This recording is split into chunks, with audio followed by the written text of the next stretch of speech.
There hasn't been a girl born into my friend's bloodline since 1836. Just boys all the way down. He's shown me the proof of this on top of him being one of 3 boys and he has 2 sons himself.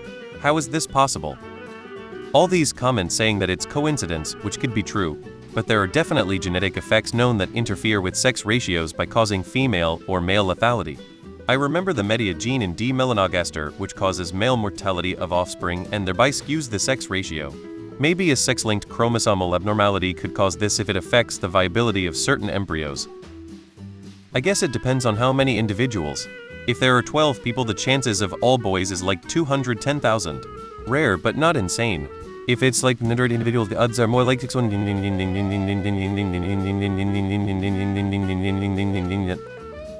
just saying, don't discount the possibility of female infanticide or that the females died in infancy and simply weren't recorded. It was quite common for babies who died in infancy to not be recorded because infant mortality rates were high back in the day.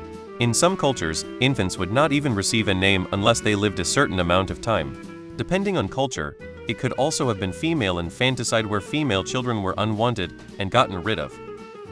I mean, technically he's part of his mother's bloodline too. More likely than you'd probably think at first.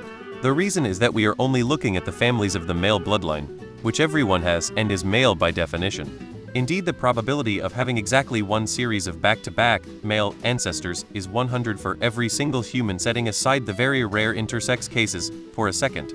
As a result, the only probability that the ancestor is male, and we only need to look at the probability of their siblings all being male. That's one less coin flip per generation. The equation is just 12 total number of siblings across all generations. For the ones we know, there's 3 siblings in those 2 generations, so 123 equals 18. Let's assume 6 more generations with an average of 1.5 siblings, i.e. 2.5 children per family, which gives us 9 more siblings. Adding those to the 3 we already have, it equals 1. 212 equals 1 in 4,000. If it's a culture where 2 kids is the norm, then the probability increases to 129 equals 1 in 500. Okay, let's say there's a new generation every 30 years on average. Including his son's generation, that's 8 generations. Assume 2 kids on average per generation. That's 16 sons in a row. At 50 chance, the odds of getting 16 sons in a row is 0.15, or 1 in 65,500. Improbable, yes, but not impossible. If each generation had 3 sons on average, the probability is 1 in 16 million. Again, still possible. That being said, I feel it should also be mentioned that female infanticide over the past 2 centuries has been very common, and still is to this day. I don't have the stats on it because it's obviously something that's difficult to track, but could it be more common than 1 in 16 million? Probably. I wouldn't go around accusing your friend or his ancestors of that, but it's something to think about. Henry Roman VIII is seething right now. Not as wild, but my grandpa had 7 boys, my dad had 2 boys and me and brother both have 1 boy. No girls. It's kind of wild. It's improbable, but possible due to the random nature of which sperm fertilizes the egg. When dealing with very large sample sizes, even extremely unlikely events tend to approach certainty. There are 8 billion people on Earth. There's probably hundreds of other families with similar situations. It is 5,050 in a normal situation for healthy males who produce an equal number of sperm carrying X and sperm carrying Y.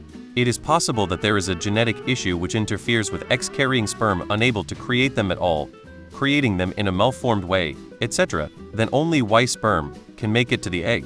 And if that issue is due to a gene on the Y chromosome, it will be present in every male child. There could be something particular on the X chromosome which leads to non-viable Roman 20 embryos, but not XY embryos, which I'm sure can happen, but it would require a specialist to discuss in more detail. Sounds like you come from a long line of fathers. Very weird luck.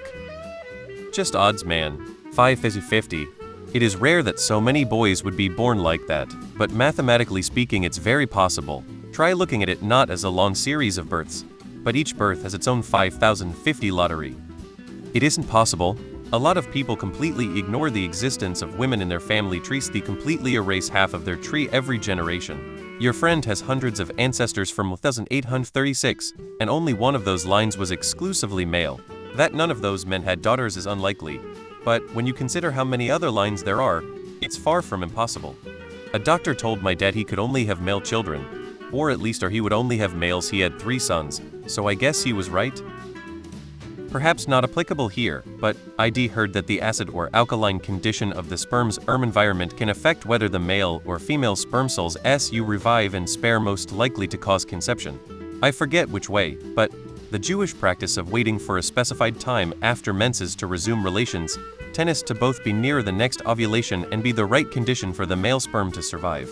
Otherwise, as others have said, it's a crapshoot. That doesn't account for the seed that was spread willy-nilly. It's conceivable that there is a genetic abnormality in their X chromosome such that embryos conceived without a Y spontaneously abort. Although this seems unlikely, because these dudes would be fathering children on unrelated women who would presumably supply healthy excess of their own. And then of course there's the possibility that there actually were some girl children that we never acknowledged. But my guess is just chance. It seems insanely unlikely, sure. But there are literally billions of families that have been having children since 1836. You iterate the experiment that many times, it is actually more likely than not that you will get some wild runs like this. Is your friend's surname by any chance Weasley?